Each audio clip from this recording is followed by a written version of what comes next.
All right. Hello, everyone. The Windy City Ghostbusters are excited to present the preeminent show focused on the charitable side of ghostbusting. We're meeting the incredible people from all over the world that dress like khaki-covered exterminators and lug around 30-pound magic backpacks, all in the name of putting smiles on faces and helping people. And we're here to find out what makes them tick, as Dr. Beckman would say, and see if they can answer the question about why we bust. I am your host, Patrick Calvert, and joining me, as always, is the central nervous system to the Windy City Ghostbusters, ensuring we're broadcasting loud and clear over Twitch, Facebook, and YouTube, and pretty soon all of the major podcasting apps like Apple, Spotify, and Stitcher. It's James Norman. James, thanks for joining me today. Hey, how's it going? It is going here. It's Thanksgiving week. Always gets a little busy in my house. I'm the cook, so got to figure out how to put together the meal. But we're not doing a lot of hosting. We're keeping it small this year, but still, it takes a little bit of effort to get it all on the table. So I have that's looming over me. My wife reminded me right before we went live that when we're done here, I have a grocery list I need to get out for because I have meetings tomorrow morning. So Thanksgiving is going to be in full swing here soon enough. And do you stay local for Thanksgiving, James? Yeah, we're just going to our friend's place in Elmhurst. So easy. Very fun. Yeah, great. Thanksgiving is one of my favorites, and also, on the show today we have two guests. We've got a two in the box kind of day here at Why We Bust. Our main guest of the day is going to be Jason Smith from the do you call it the 731 or the 731 Ghostbusters? 731. Yeah, it's our area code. Ghostbusters. Yep, I figured it was the area code, but wasn't sure exactly whether you. Yeah. How you guys were throwing it out there. So 731 or 730, I can't talk. The 731 Ghostbusters, based out of Sumner, Tennessee. We're going to talk to Jason for the majority of our show. Also joining us, special guest Steve Centrowski, former president of the Windy City Ghostbusters and our charity liaison here at Windy City Ghostbusters. And he's going to share a little bit about the Windy City Ghostbusters toy drive that's going on. But first, I'm going to take a second stab at a segment I started last week called This Week in Ghostbusters History.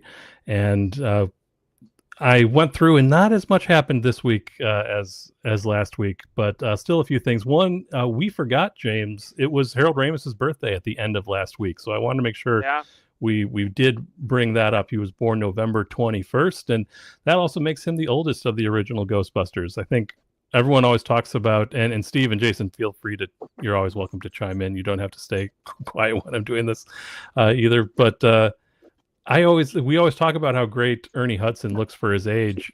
So my brain always goes to he's been the oldest Ghostbuster, or he is the oldest Ghostbuster. But Harold Ramis has him by a year there, coming in November 21st, 1944. And yesterday was the 20th anniversary of Dan Aykroyd's Christmas classic, Christmas with the Cranks. He he starts off as a bit of a villain and winds up being a lifesaver. There's a spoiler. I figure 20 years we're allowed to spoil a little bit towards the end of those movies. But that's one that it took a little while for that to grow on me, but it's become an annual watcher in our house. I think my nostalgic spot in my heart for Tim Allen and watching Home Improvement as a kid sort of brings that one a little bit higher up in my Christmas list than it might be in others. Are you guys familiar? Have you guys seen Christmas with the Cranks? I haven't, no. It's been a long time. It's been a long time. Well, understandable, but visually it's got a lot of Christmas in there, and if you are someone that likes to put a lot of lights up on the outside of your house, you can get a lot of tips from the different ways people are decorating their houses in that movie. And also we got a couple more things. November 27th, 1991, another Dan Aykroyd movie. Anybody want to make a stab? What came out on November 27th, 1991? It's My Girl.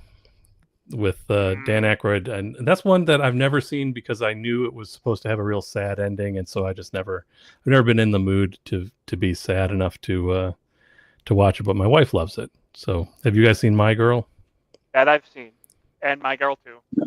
And My Girl too, yeah. And I believe the star, is it Anna Klumsky is the star? She's from I think my hometown. So everyone always talked about it when it came out, but I never saw it.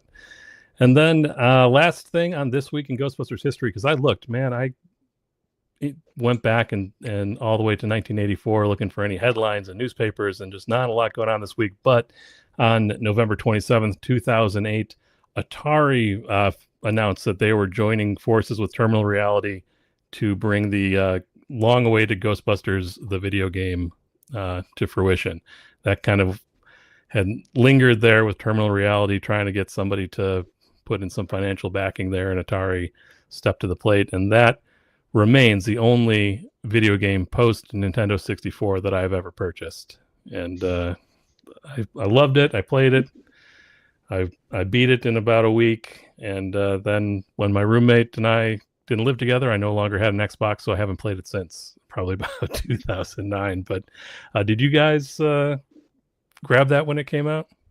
Absolutely. Yeah. I have multiple copies of the remaster too. I have multiple copies of both versions of that game. I think I've got the Switch version. Yeah. Oh yeah. Yeah. Which one had the kind of more animated cartoon style? That was The Wii. the Wii version. The Wii, Wii version? Nintendo. Wii and PlayStation 2. Gotcha. Okay. Yeah, that was that was the end of the drought. I mean, that was 1989 until 2009. There was not a lot to go on other than a cameo in Casper.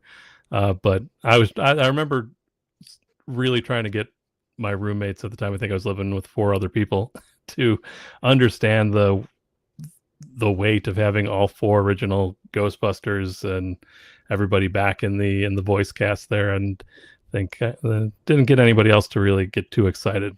But I didn't have the Windy City Ghostbusters. I didn't have this crew of people that were also kind of carrying the torch for me.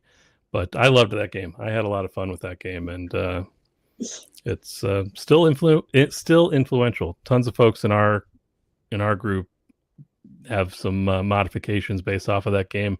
Jason, I'm not sure if you see the same out by you.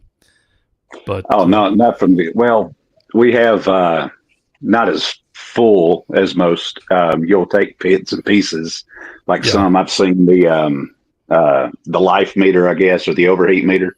Mm-hmm. Yeah, I've seen a few of those. But yeah, so it's crept its way. It's crept its way into people's hearts and minds as kind of the third chapter in Ghostbusters, I think. And so that is all I could find for this week in Ghostbusters history. But some fun stuff in there, and always good to at the holidays. It's nice to see Christmas with the cranks pop up there. I still think the number one Dan Aykroyd holiday movie is Trading Places. On there, so that one's still. I mean, if you grew up in the 90s, that was on Comedy Central constantly. So was Ghostbusters 2. And so is Ghostbusters 2. So that was one that has been around for quite a while. But Coneheads, yeah. Oh yeah. Coneheads, that was on Comedy Central all the time. Yeah. Yes, sir. That Coneheads, Airheads, but that's a whole nother podcast of just the movies that people only know because they were on Comedy Central for the duration of the 90s. But so thank you everybody for taking a peek back in history with me. And before we get officially to Jason's interview, Steve, thank you so much for taking time out of your busy schedule. I know you're all over the place, all across the country these days, and I wanted to make sure that we had a chance to talk about the upcoming or the current Windy City Ghostbusters 2024 toy drive. So I know you're kind of spearheading that effort. So if you wouldn't mind, kind of give everybody a bit of an overview of what it is and how they can help. Yeah, absolutely. So, as I know has been discussed on here before, here with Windy City Ghostbusters, our primary charity of choice is the La Rabida Children's Hospital, and La Rabida does a lot of work with lower income families. They do a lot of work with specialty case children. And we at the team, from its inception forward to today, have really kind of grasped on to what they do. And we've been very lucky and privileged to have grown our relationship with the hospital, to the point of us doing frequent visits every other month to the hospital to visit the kids. Um, so my role, now as charity liaison, is to basically be the intermediary between the Windy City Ghostbusters and any of our charitable partners, primarily the Children's Hospital. So about 3 years ago, this is our third one. So 3 years ago, we did our very first toy drive in conjunction with the Children's Hospital.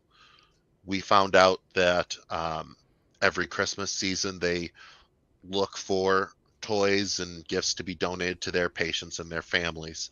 And we really were like, let's do something about this. At the time, I was the team president, so that was something that I personally spearheaded and pushed for the team to really get into. And we were successful that first year. I believe we raised about 1,000 toys that first year, Great.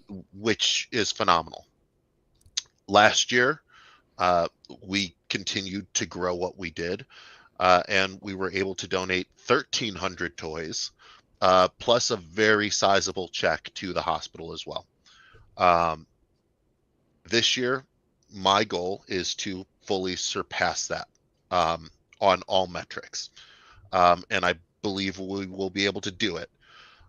We are in 12 locations, 12 public-facing locations across the Chicagoland area, that range from comic book shops to collectible stores, as well as 2 individual donation events, which I can get into a little bit, at Rocket Pro Wrestling and at the Wonderverse. And that's not including private boxes in private places of business that have also agreed to have boxes in for their personal staff. So we're in a really great place this year. We're doubling the number of boxes out this year than we That's had awesome. last year, which is phenomenal. So we're on paper right now. Everything is really great, and I'm insanely excited about the prospects for this year. Absolutely. And if anyone is looking for specific locations where those drop boxes are, head on over to the Windy City Ghostbusters Facebook page or any of our social media. We do have a listing of where you can find those drop boxes. And Steve, you mentioned a couple special events that we're doing this year with a focus on the toy drive. Could you get into a little bit of what those 2 events are, and if there's any rules or benefits to bringing your toy to one of those events? Yeah, of course. So in addition to the 12 locations all across the Chicago area, ranging from the northern suburbs all the way to the southern suburbs, we have Rocket Pro Wrestling on December 7th. My job, my actual profession outside of doing this with the team, is I'm a professional wrestler. So the main company that I work for in the Chicago area is a company called Rocket Pro Wrestling, based out of Joliet, Illinois, at St. Joseph Park. It's a family-friendly, family-owned company, and they have treated me very well from the start. And when I first came up with this idea of us doing this toy drive with the hospital a couple years back, they immediately said, you guys can have December, and you guys can make our event a donation drop-off point. That's great. Yeah, so they've been a partner with us since the start, and they keep wanting to grow it and make it better. Rocket Pro accounts for a good 15% of the toys that we receive. Awesome. It's phenomenal the turnout that not just the fans but the staff and the wrestlers themselves donate to this drive. So we will be collecting toys at Rocket Pro Wrestling. The show itself is ticketed, and for any wrestling fans watching, TNA superstar Joe Hendry will be appearing at this show facing NWA's Marche Rocket in the main event. So it's going to sell out. Tickets are only available at the door. So if you want to be a part of this, please get there early. But also, if you just want to swing by and donate a toy, you are more than welcome to stop by the arena, donate a toy, and get a picture with the Ghostbusters. We will have a team of us there collecting, taking photos, and raising money as well. And with the raising of the money there, anyone that donates either toys or makes a cash donation or digital donation will receive a raffle ticket. And what this raffle ticket will do is you will then, at the end of the night, be entered into getting a RPW prize basket.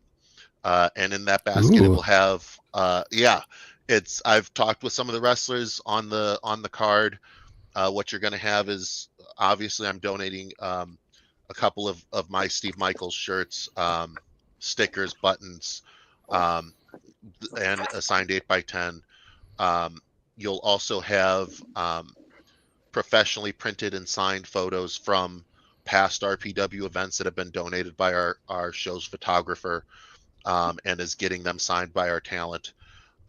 You will also, there's also other wrestlers that have committed to donating shirts and merchandise to this as well.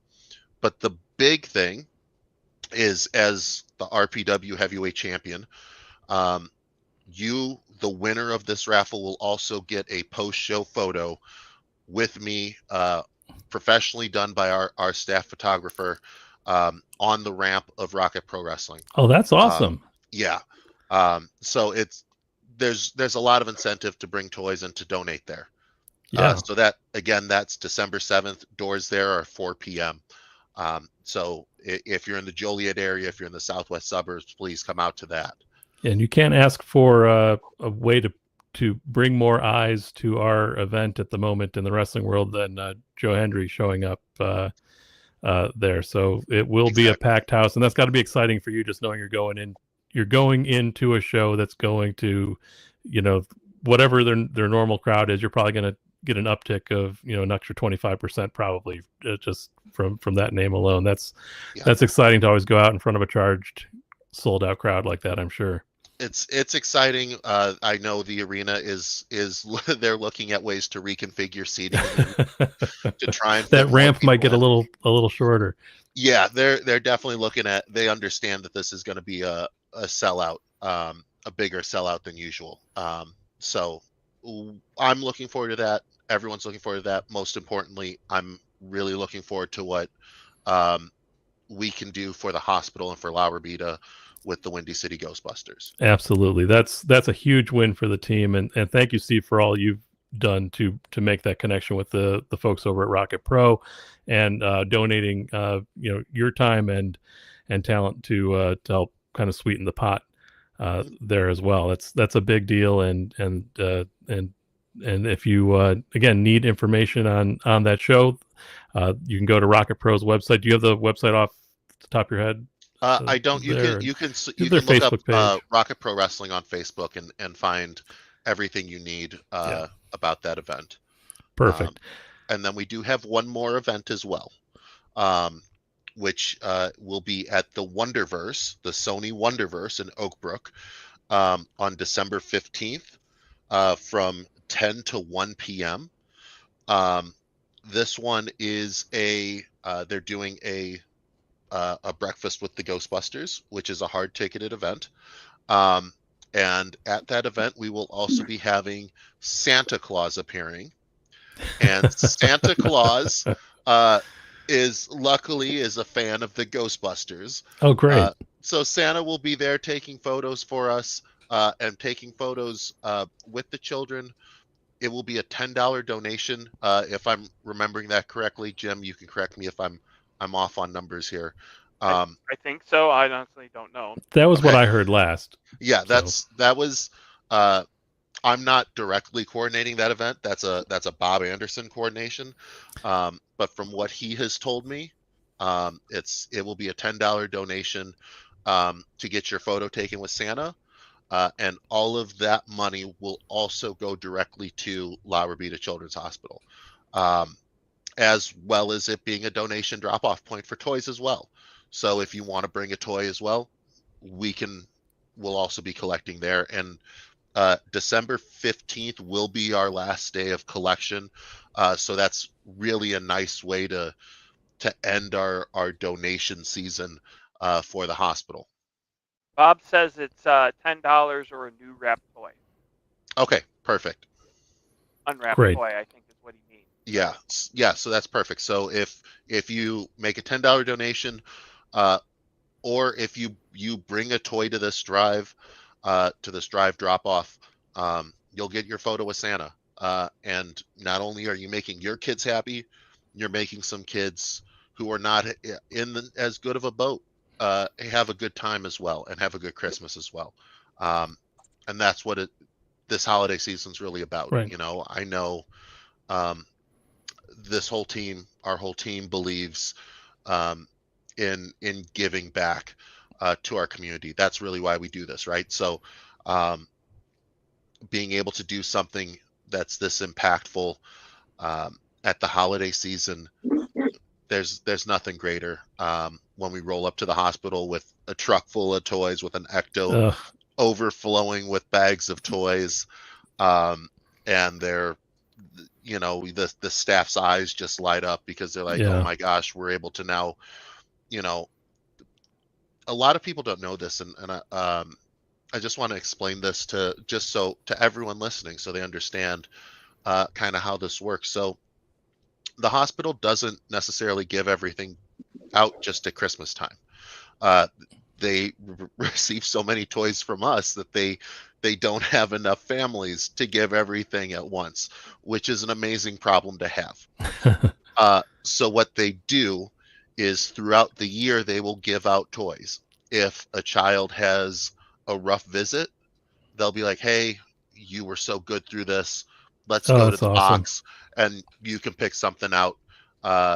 And I've seen kids who've left there with the tear streaked faces, but they're smiling because they're carrying a brand new toy out. And it's something that, we collected for them. And if they get a new patient, an inpatient, that they know is going to be there a while, what they'll do is they'll preload their room with toys and say, hey, we know you're going to be here for a bit. Here's a whole bunch of new stuff for you to kind of make you feel at home. So everything that we collect goes, if it's not given out at Christmas, it's impacting the kids throughout the year. And that's just as important. Absolutely. And Steve, can you, if you don't know, totally understandable, because I'm throwing something on the spot at you, but are there any gaps as far as when people Hydrate. Oh, all right. Oh, we didn't prepare them for hydrate. Sorry about that. Yeah. But are there any gaps as far as typical age ranges or types of toys that people might not always be thinking about getting? And I don't know if it's because La Rabida is dealing with children of all ages, literally. So you can't give a 6-month-old a Barbie doll kind of thing. So do you happen to know if there's any areas that if somebody can focus on, they might be able to contribute to a kind of a gap in the system? Absolutely. I actually do know the answer to this. Oh, perfect. Thank you. So it's one of it was a conversation I had with our hospital contact last Christmas. And also when we collect all the toys, I literally bring all of the boxes back to my house and they go into my spare room and I sort everything. So I'm also able to then know, okay, well, we only have, a little bag of this and we have a ton of this. Mhm. Um, one of the biggest things that they need are stim toys. Um, they have a lot of kids that require things like the poppers or the spinners and Mhm. the Play-Dohs and things like that, and they often get forgotten about uh, unintentionally just because everyone's looking at, okay, let me get this action figure or that. So Yeah. those are huge things that the hospital always looks forward to. I remember we last year we had a bag of it and the staff freaked out because they were like, oh my gosh, we do, Yeah. we don't ever have enough of these. Yeah, and when uh, you're talking about what they can give out not at Christmas time too, kids having a hard time, what will what yeah, will distract them, a little exactly. bit, and that's awesome. I'm glad you said that because that's something that I've been meaning to find out for a while. So, that's um, that's a huge thing, as well as books. They're always they're not on the list, but they are always welcoming books. mhm. um but I mean, we there everything's obviously welcome, but those are probably the two areas that most needed, as well as baby items, infant and newborn items, because they truly do deal with um, children as small as newborns. Yeah. And they've got them in their intensive care units, and um, so their parents will need things as well. Mhm. And again, there's a lot of lower income families that just can't necessarily afford the monitors, that can't afford those kinds of things. So those are always extremely welcome as well. That's great, and I'm glad you brought that last part up too. Does not have to be a toy, but if it can benefit a family of a child, that can go a long way too. So there's just so many avenues to go, and I'm so excited for what we've got coming up here over the next few weeks, Steve. And thank you so much for helping to spearhead all of this and to help coordinate it. And that as last year was my first Christmas with the Windy City Ghostbusters, and I felt so much pride when I saw the results of what we did over the year, and when I saw the results of that toy drive. And Jason, I you know you're probably not following the Windy City social media on a daily basis, but we had the Ecto One New Jersey in Chicago at the Wonderverse last year, and it was so fun. They let us load some of those toys into the back of the Ecto and take some pictures around that, and help kind of promote the toy drive there. So I felt so much pride with in what we do, and I felt so good for the folks at La Rabida, and that's such a cherished partnership. And thank you for helping develop that and keep that going strong. So, Steve, Absolutely. this is great. And if I could just say one more thing, because it's, Sure. I'm the face of this drive de facto as the charity liaison. But there's a lot of moving parts behind me that are making this work. I have a whole team of members, general members, uh, that have all happily stepped up to get boxes into locations, to reach out to businesses and all that in order to help make this run and function, because I'm only one man. Yeah. And then, again, with the leadership, um, allowing my team the freedom to kind of just run and do the things that we need to in order to make this successful. Mm. This is truly a group effort. I can accept only so much of the kudos for this, as like I said, I'm just one cog in this very intricate machine that even the team, I don't think, sees uh how deeply it functions in order to get this to work. Yeah, absolutely. I am I'm a bit, ignorant as far as, I joined and we had just become a 501c3. A relationship with La Rabida is already there. So much of this growth, just I think it's easy for me to take for granted that it's there and that we have these great opportunities to give back. And Steve, I just want to thank you again, and you are welcome to stay. But I understand if you have to run.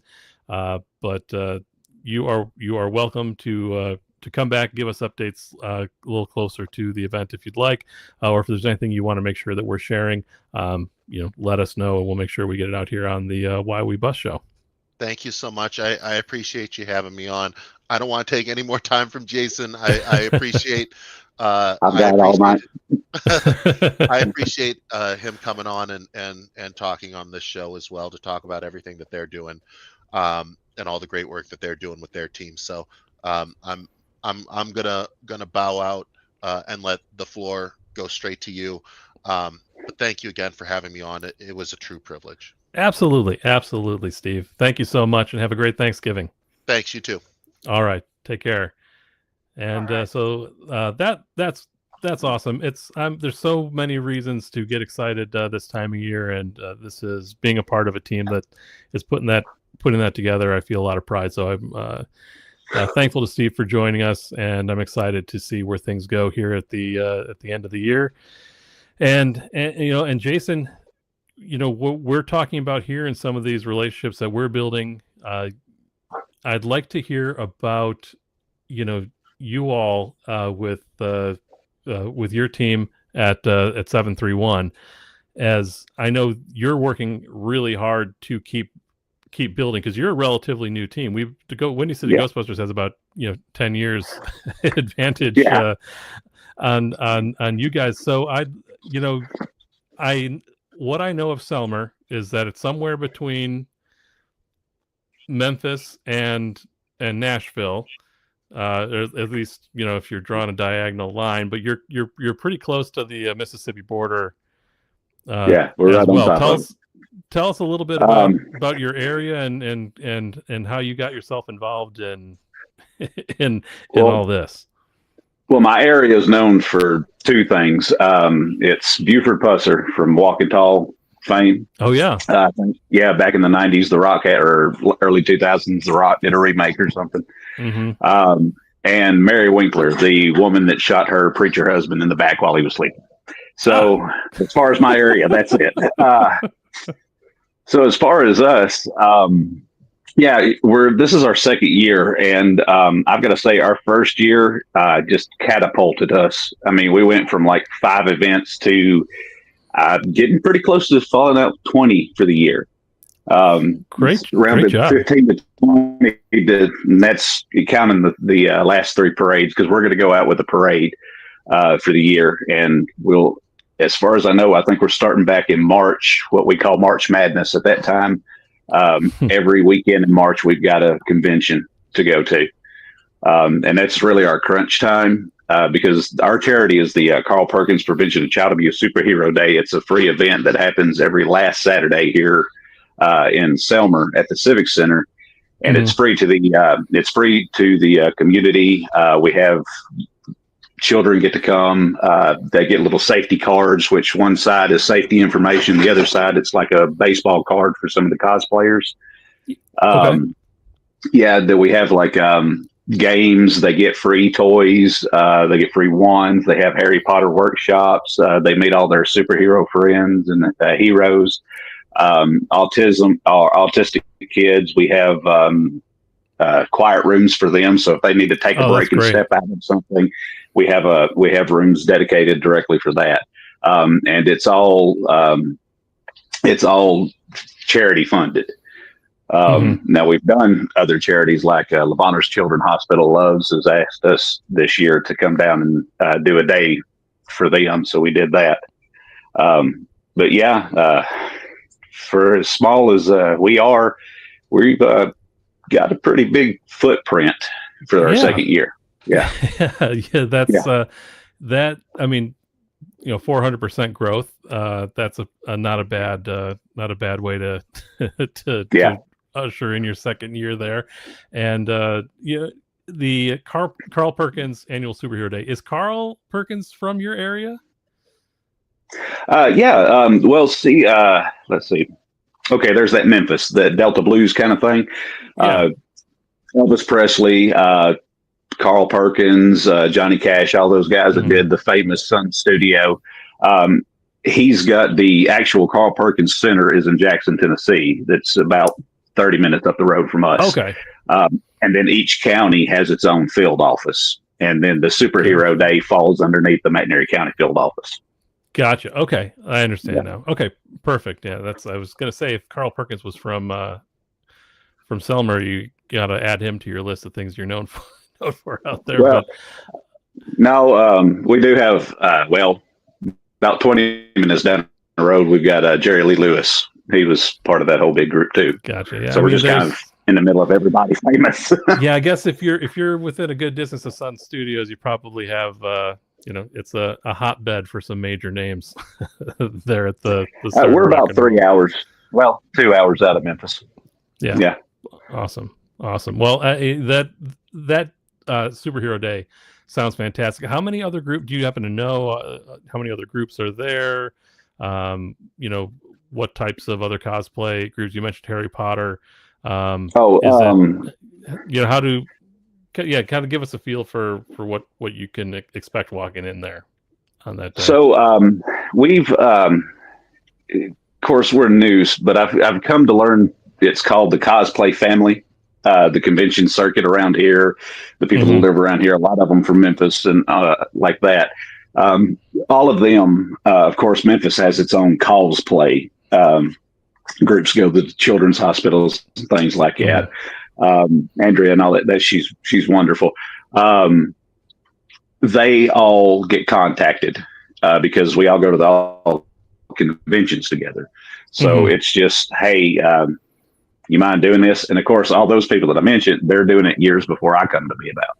Sure. I'm relatively new to the convention and the cosplay scene in general, as it is. Yeah, that's, I guess I was as well before I became a Ghostbuster with Windy City. I had never gone to a convention. I had never, I should change that. I've been to conventions, but they were work related. I had never been to, a comic convention or anything like Fan Expo before. My first one was the 731's I guess official meetup for the first time. Yeah. That was my very first convention. Yeah. And so what got you cosplay wasn't something you grew up with or you weren't originally drawn to. What got you to pick up a khaki flight suit, start assembling some gear? What was the driver for you on that? Okay, so picture it, Selmer, 1993. Actually, it was in a kindergarten class, my kindergarten class. I remember sitting, and we had two kindergarten classes that were connected by a doorway. I remember one afternoon hearing Ecto 1 siren going off in the next room. And here comes four people in homemade costumes, had a little Slimer, a little paper mache Slimer hanging over his shoulder, homemade packs. And my world I was enthralled because I was already a Ghostbuster fan at the time. And here I am at 40 years old. And from that day forward, I always said I wanted to be a Ghostbuster. Here I am. Yeah. And then you and I was born 83. So right around the same time you were. So, was it the cartoon? Was that your initial introduction? Yeah, the cartoon and then the second movie. I remember having the giant XL. It was like 1.5 foot tall coloring book, but like 2 foot wide when you open it up. And I remember spending all afternoon coloring in the pink slime running down the stairwells of the museum. Yeah, Mom, I need another 64 pack of crayons to get this color pink. Right. Yeah, and you're going through the tan and the pink crayons at record rates with that coloring book. Yeah. But yeah, that was, I have the cartoon and Ghostbusters 2. I have more confident memories with that one than I do of Ghostbusters 1 as far as standing outside waiting to get into it. Yeah, I that was remember my all birthday that. party. The birthday party Yeah. 1989 was at the theater. But that's that's awesome, and that's the kind of stuff I'm glad that stuck with you. That this is a thing people can do, and this is that you mentioned that, and I've got to tell this story. I've thought about this since we first contact. I have to get this story out. We were our second year at TupeloCon, which was this year. We had a pretty substantial size area. We were just kind of mid con. You had some of the guests right across from us. It was just a big open area, and towards the end of Sunday, or towards the beginning of Sunday, we hear just this woman holler out, "You waited all weekend to have somebody to see you." And here she comes with this little girl. She's 3 foot tall, maybe, and dressed as a Ghostbuster. And I see her walking over there, stop her mom in full stride and say something to her. I mean, she stops. Her mom tries to drag her. She says something to her before she walks on. So she comes over to us, and we have a junior Ghostbuster certificate that if you show up to one of these conventions as a kid, you get one of our 7-3 Junior 1 Ghostbuster certificates. You get a picture with us holding it, presenting it to you and all that. As I was going over to get the little girl's name, I heard the mom talking to one of my other guys saying that she stopped me and said, "Mama, there's girls just like me." And I had to walk away because that hit a tear in my eye. I know that little girl had the same experience as I had sitting in that classroom 40 years, or, all them years ago. It's amazing to see how much we actually affect the children that come up. Just to see the magic, because that's what I tell my guys, that look, if we ever stop having fun, it's it. We're over. We're done. Right. We sell ourselves. We sell the brand. We sell the magic. It's what we do. We keep the magic alive. We keep the fun alive. Because the more fun we have, the more fun they have. The more fun they have, the more fun, or the more donations we get. Absolutely. We become a draw to these. We become a draw to these conventions, and we go out there and we have fun. We just got a sponsor from Coke because one of my guys, Chris Malone, he works for Coca-Cola, and the public relations guy for the local Corinth Coca-Cola. They asked us to do a Halloween event where we handed out Cokes at it, and at the end of it, he goes, "Man, y'all guys are just big kids yourselves, aren't you?" Yeah, that's kind of it. We're just a bunch of nerds trying to have fun and do a little good at the same time. Yeah, absolutely, and that's it. Just you touched on so much there, and I think it was you. You were way more succinct than I could have been as far as getting all those out. So I appreciate that answer, and you brought up a great point as far as an area I wasn't prepared for when I joined. I really didn't realize how many children still knew who the Ghostbusters were. And I was so surprised at my first few events, and probably I still am, is when a kid looks up and asks if you're a real Ghostbuster. Are you a real Ghostbuster? Yeah. And it's it's almost like the Santa Claus question. You have to be careful, how you answer it, and everybody probably has a little bit of a different answer, but you feel like a real Ghostbuster in those moments. And as a kid that grew up like you, where I would have given anything to have a pack like this. I had my Kenners and all that, but it's what we're able to do now. By now if I could have. Yeah. If I thought it would have worked, it would have happened. Yeah. But I mean, I have memories of dreams, like an early memory of a dream as a kid of me having a real proton pack and running through my kindergarten or first grade school, and also the the fact that we're not all just a bunch of guys in the suits, that we have women that are part of the group and dressed up too, because it is not uncommon to see a little girl as dressing up with it too, which again, my sister I couldn't pay her to play Ghostbusters with me as a kid, so it was great to see, and we have some great representation in the Windy City Ghostbusters as far as the 2016 movie as well, and there's a place for everybody in this community, and that's awesome, and I'm really glad that you got to experience a little bit of that this year as well. My wife's a part of ours. She prefers to be Stay Puff, and to tell you the truth, she's become more of a mascot than anything. She's actually a bigger draw than we are, and Right. we've got the cool equipment. I mean, Billy Young, one of my co-founder, the guy that sparked the idea for us to be a franchise.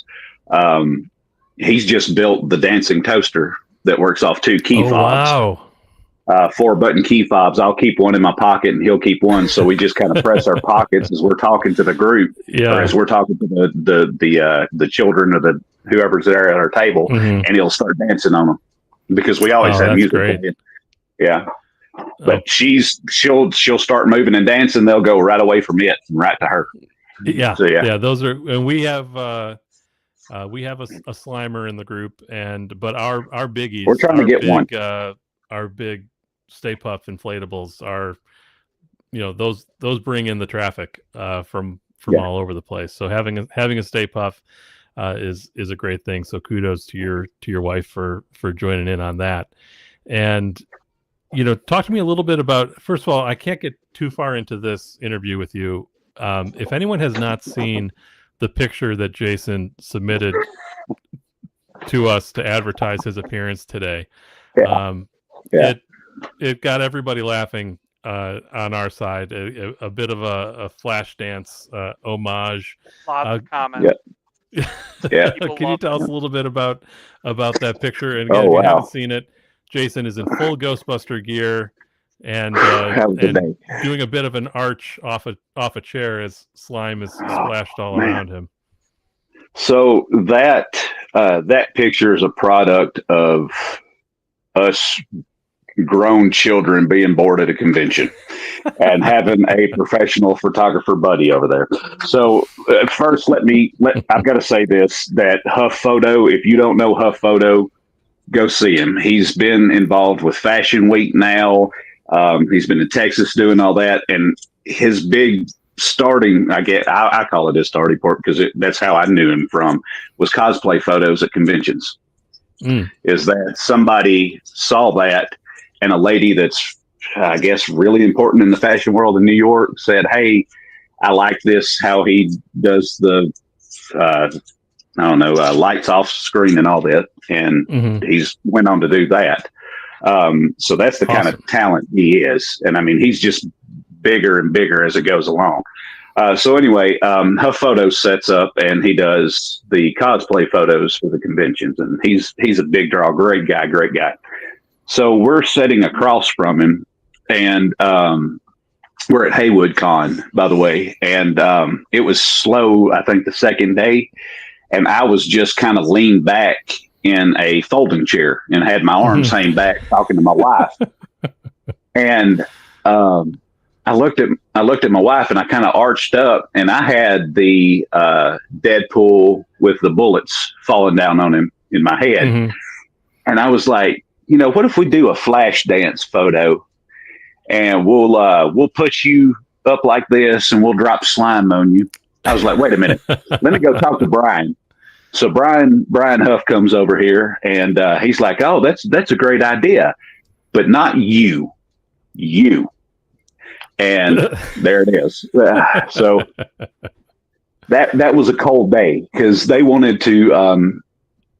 Billy was the one throwing slime on me, and he wanted to practice first. Well, he only brought like 5 gallons of slime. Only 5 gallons. The first you'll be surprised how fast you go through some slime when you're throwing it at somebody. they wanted to hit me with water, and it was early May, so it was still cool around here. That was straight out the ground. I mean, we were over there at a faucet pouring water in the bucket. I'm like having to go get my own switch. I've got this bucket of water. Just here, take it.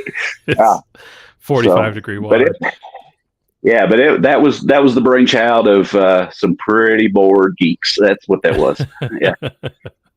Well, it's great, and it definitely drew a lot of eyeballs when your advertisement went up on our social media. We did that, and we sat on that photo for about 2 months because we had a event, the Rockabilly Festival down here, and we were going to raise for the actual home or the field office for Carl Perkins that day, not just the superhero day. And if we hit 300 donations, I got a public sliming. So we hit that. I got slimed, and the next day that went up as our banner for a while. So yeah, it's fantastic. That was great. It was comedic timing, is what that was. Yeah. Yeah. And the lighting is perfect. So again, if you have not seen it, go to our social media. Go to the 731 Ghostbusters page. You'll find it there. But it is it's hysterical. Thing, yeah, that whole thing was a photo. That was magic. Yeah. You're not losing. You're not going to be allowed to forget that one. So and I want to be mindful. Oh, go ahead. We have stretch. Oh, we have to stretch. We had a donation for a stretch. So. Spent points for us because he cares about our well-being. Popped both shoulders. I'm not sweaty. Yeah, that's why I wore black. Oh, now you tell me. Okay, thanks. But I want to be mindful of your time. I know we got a bit of a late start, so apologies to you and to the viewers. But as you look at 2025, you're wrapping up 2024. What is the future for you? Do you have anything as far as, I know right now you're just trying to probably lay the track as the train's running down behind you a bit, but we're building foundation. Yeah. So what is next? If to view next year as a success, what do you want to see from the group? I don't know about success, but next year, if any indication of me and Billy talking last or yesterday, I guess, is it's a lot of marshmallow fluff in our future. We've started the thing that I think it's like $20 or $30 donate, because we do donation levels, and we have like slimes that you can get in test tubes for $5, and you get our con exclusive photos. And if y'all haven't seen y'all thought the slime photo was nice, go check out 731 our 731 Ghostbusters Facebook group. See some of those photos, like the con exclusive. Or our last con exclusive, and I know when you see it, I know when does the album drop. I got you. But we do a lot with photos. We have our banner that's an Abbey Road photo. Yeah, so go check those out. But I forgot where I was going. I'm sorry. No, we're just thinking about next year. How's next year going to look like success for you? The levels, the $10 get you the photos, so forth. So at $30, and I think like Chris wound up discounting it down to a $10 donation, you get to marshmallow fluff your Ghostbuster of choice. and how much marshmallow fluff does that get you? It's a paper plate full, so it's like a pie. Yeah, so they even put the little Ghostbuster no ghost on the bottom of the pie. So that's fantastic. Man, we have been fluffed like crazy. Myself, I guess I'm the favorite. I don't know, but I've gotten fluffed so much that it's chapped. Oh my god! Yeah, I left. Go ahead. Is it marshmallow fluff? Is it? No. Cream? What are you? Doing? Yeah, Barbasol. Okay. Yeah. Okay. Yeah.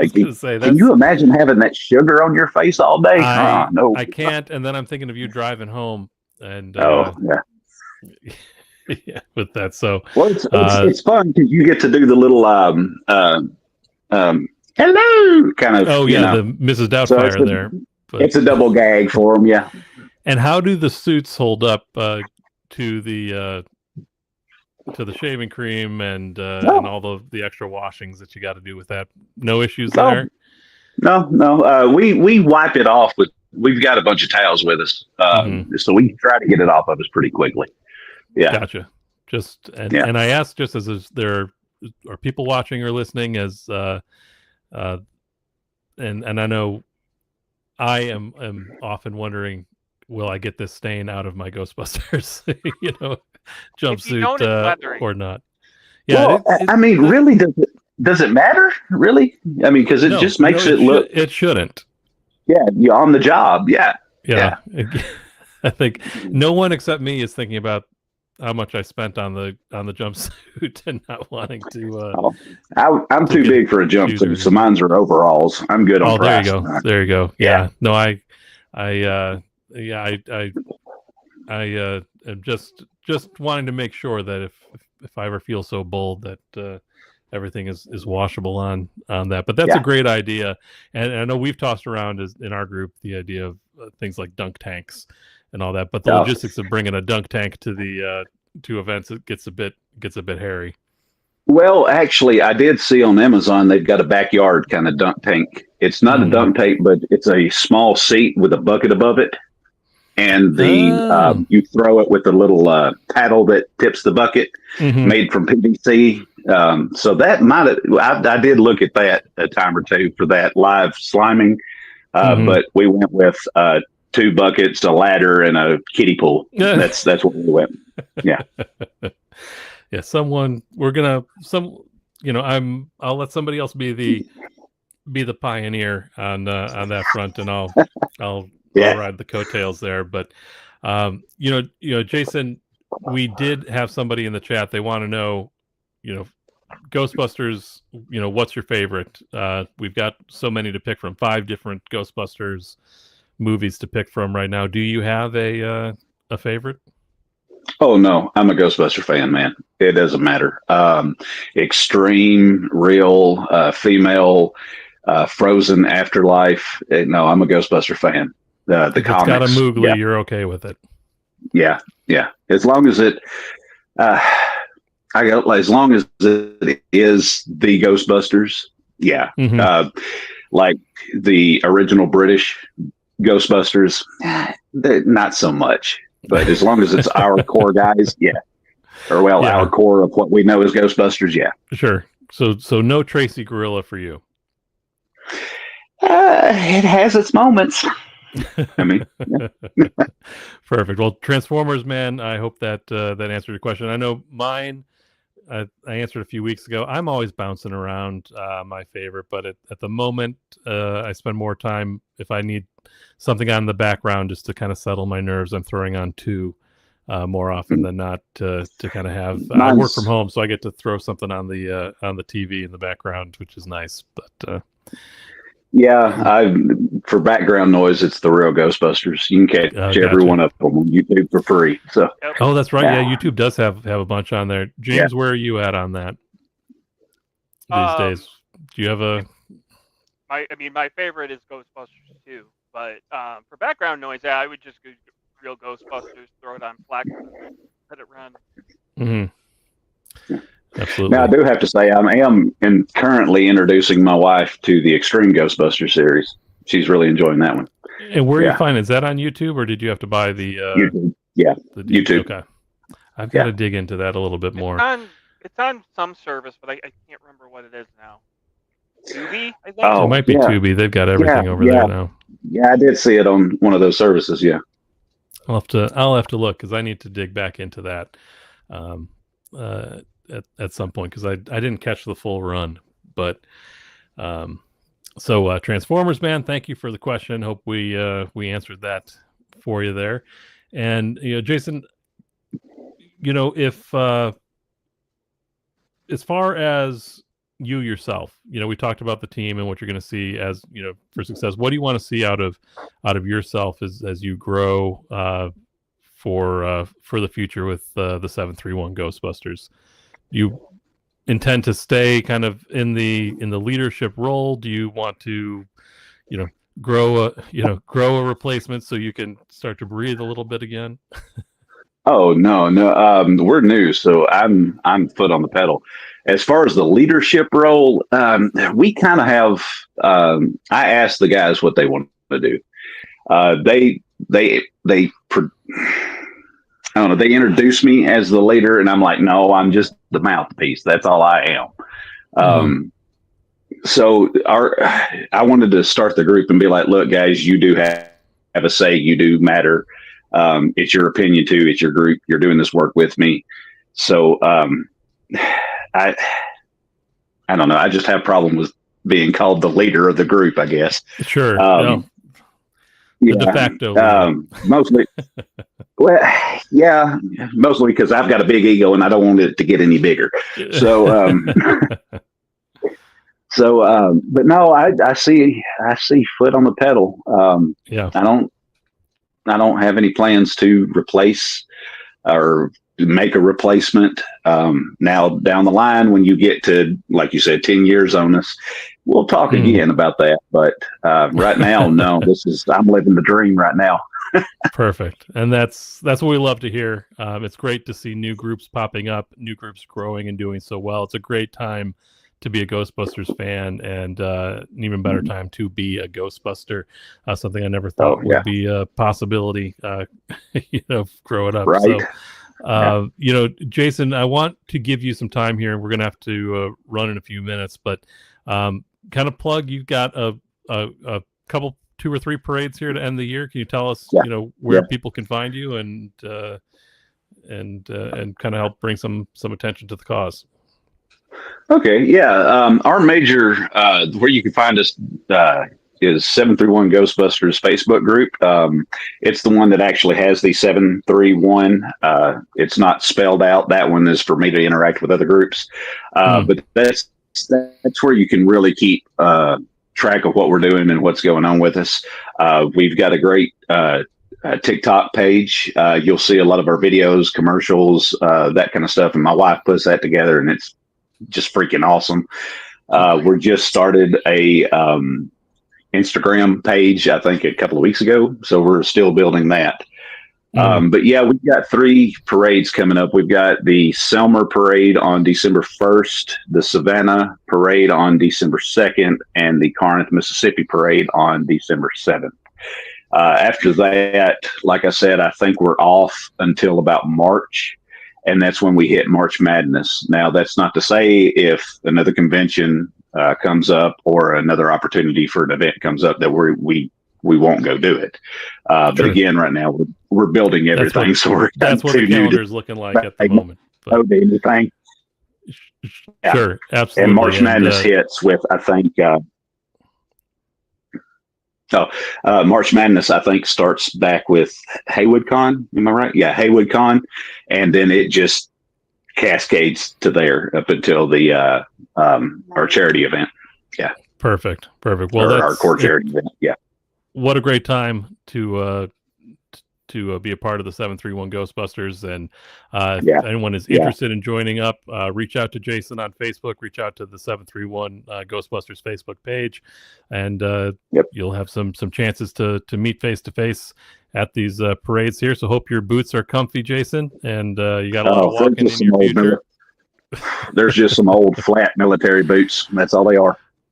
Just get some ice ready for your feet when you get home. Yeah, I know.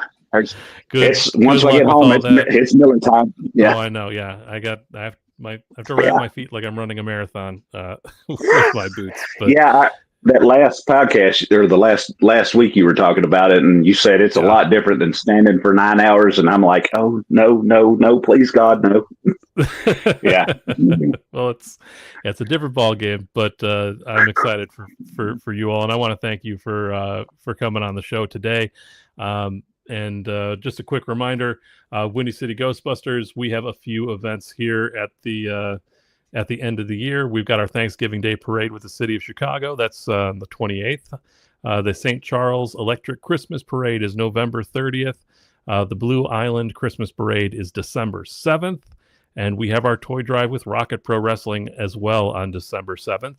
And the final event, official event of the year for Windy City Ghostbusters is the Wonderverse Brunch with Santa Claus. Bring a toy or a $10 donation, and you can get your picture taken with Ghostbusters and Santa Claus. That is December 15th. So busy end of the year for the Ghostbusters. And also, real quick, Bob wants to make sure everyone knows that in the course of our show, we have officially been gotten the Why We Bust show. It's officially now the Why We Bust podcast, and you can find us on Apple, Spotify, and iHeartRadio. And Jason will be putting this episode up there shortly, so let everybody know. Very exciting, and there's been a lot of legwork in the background with Bob and the folks over at Memoriam Development in getting our show out onto new platforms and out to new audiences. So we are very excited for that. Thank you to everyone for tuning in today. Thank you again to Jason. Norm, thank you so much for your time. And before we go, I thought we'd have a few more hydrates, but I was so proud to find this beer here for the Thanksgiving show. It's the Between Two Pillows IPA. So it's and it is delicious. It's from Solemn Oath, and I got it over at Binny's here in Chicago. But the Between Two Pillows is delicious, and I've had that since last year. I've been saving it to have it for this upcoming Thanksgiving. So anyhow, if we had another hydrate, I was going to make sure that I got that plug in, but I didn't want to not give it a free plug. If anybody can see that here, there's time to get it still before the end of the Thanksgiving season. But that's it for us here at the Why We Bust show, the Why We Bust podcast. Thank you for tuning in. Thank you for listening, and have a great Thanksgiving holiday. And go do something good in the world. Take care. Bye. Bye.